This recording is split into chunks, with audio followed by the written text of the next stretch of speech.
शेतामध्ये पारंपरिक आमच्या घरचं काय किती झाडांचे बिया आणि कशा आहेत? झाड नाही माझ्या का आता भाजीपाला भाजीपाला आणि भात 100-150 हा तरी सगळे गोळा ह्या वर्षी कमी झाले का, या वर्षी पाऊसच पडला नाही तर 200 वाण होते आपल्याकडे. बरोबर 200. आणि दर कसा आहे काय? पाकिट न देता असतो आम्ही, पाकिट भरेले पाकिट सर्व आहे.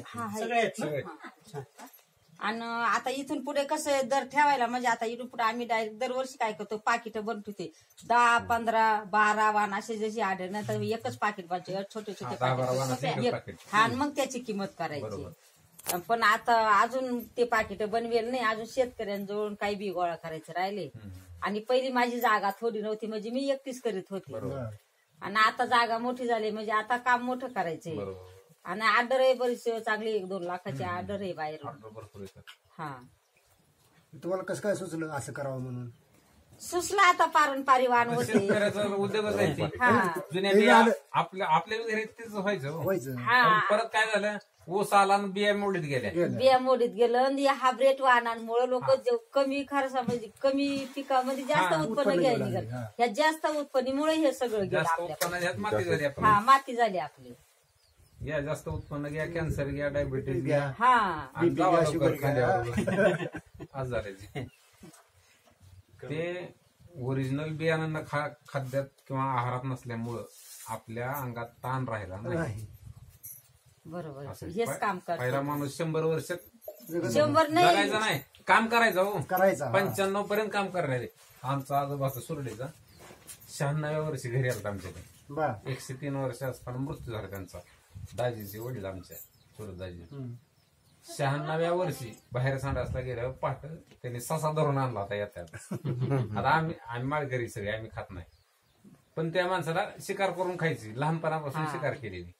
आणला ससा धरून आणला की ते कान मोडून त्याचा जीव मारला लगे जाक्यात त्यानं आणि स्टोन पातेला आणून दे म्हणला, मला बाहेर तिकडे बसतो करतो. होतं ना सकस धान्य होतं ना. किती वर्षापासून हे बिया जमवल्या तुम्ही? हे म्हणजे पारंपरिक आहे, पण जमवायला मी सर कुठंच गेले नाही. हे सगळं माझं ठिकाणी पारंपरिक. पण असं जो बचत गटामध्ये मी 20 वर्षापासून काम करते.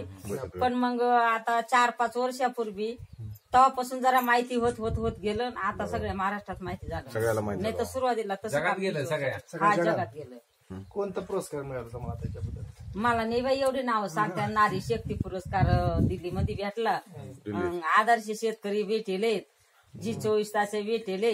नाही सांगताच नाही ना तुम्ही ते नाव. आपल्याकडे आता बिया मिळतील ना मग? हा कोणकोणत्या धान्याच्या बिया येतात तुमच्याकडे? याच्यामध्ये भात 16 जातीचं भात आहे. म्हणजे जिरवेल, रायबो, काळभात, वरंगळ, कोळपी, ढवळ भात, खडक्या, तामकुड हे भात बियाची. आणि भाजीपाल्याची कारली, दोडका, गोफळा, गोसाळा, पालक, मेथी, भेंडी, गवार, चंदन, बटवा, तांदूळ, माठ. यांचे किती प्रकार सगळ्याचे एकच वाण. मग आता हे एवढे नाव सांगते ना एका वाहनाचे मी. आणि 18 जातीचा वाल घेवडे म्हणजे हा घेवडा 18 प्रकार. 18ला जास्त असतील, पण या वर्षी जरा काही पीक घेताच आले नाही म्हणजे पावसामुळे थोडं कमी सांगितलं ते. आपल्या परिसरात त्या बिया कोणी लावल्यात का ह्या परिसरामध्ये?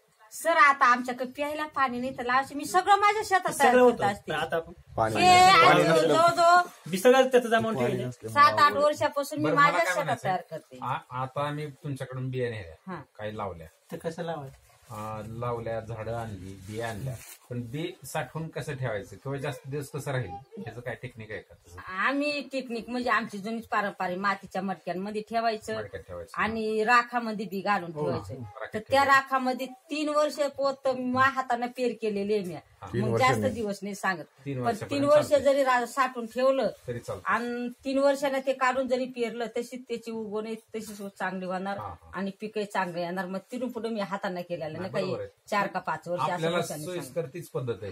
राखेच्या शेतामध्ये दाखवलं का? हा पीक चांगले येतं तुमच्या शेतामध्ये तुम्ही दाखवलं? मग मी दरवर्षी शेतातच करते, सगळं शेतात करते. आता गेल्या वर्षापासून जास्त जगात माहिती झालं ना म्हणून आता जास्त मागणी आली, नाही तर मग दरवर्षी एवढी जगात माहित नव्हतं, मागणी कमी होती. माझ्या शेतात पूर्ण चाल. मग आता त्याच्यामध्ये मी शेतकरी तयार केले. काही बचत गटातल्या महिला बरोबर जवळजवळ 200-300 महिला बरोबर काम करते का. आपण माझ्याकडेच बी त्यांच्या शेतामध्ये वाढवायला द्यायचं, कारण मी एकटी किती पुरवणार. आणि जे मी बी देईल ना तेच परत त्यांच्याकडून विकत घ्यायचं.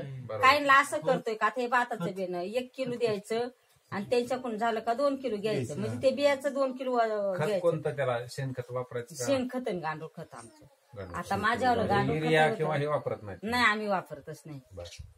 जास्त करून शेणखत. बचत गटामध्ये ज्या बायका लावल्या थोडं कमी राहत असेल, त्याच्या काय रोगराई पडली का त्याच्यावर? रोगराई आम्ही पडत एखाद टायमाला मावा पडत त्याच्यावर, दुसरा तर रोग नाही होत. कारण हवामान फरक राहत असेल. आम्ही गाईच्या गोमतीचा फवारा देतो आणि मावा जर पडला तर ते राखच अशी फेकायची, राखच शिपडीत त्याच्यावर.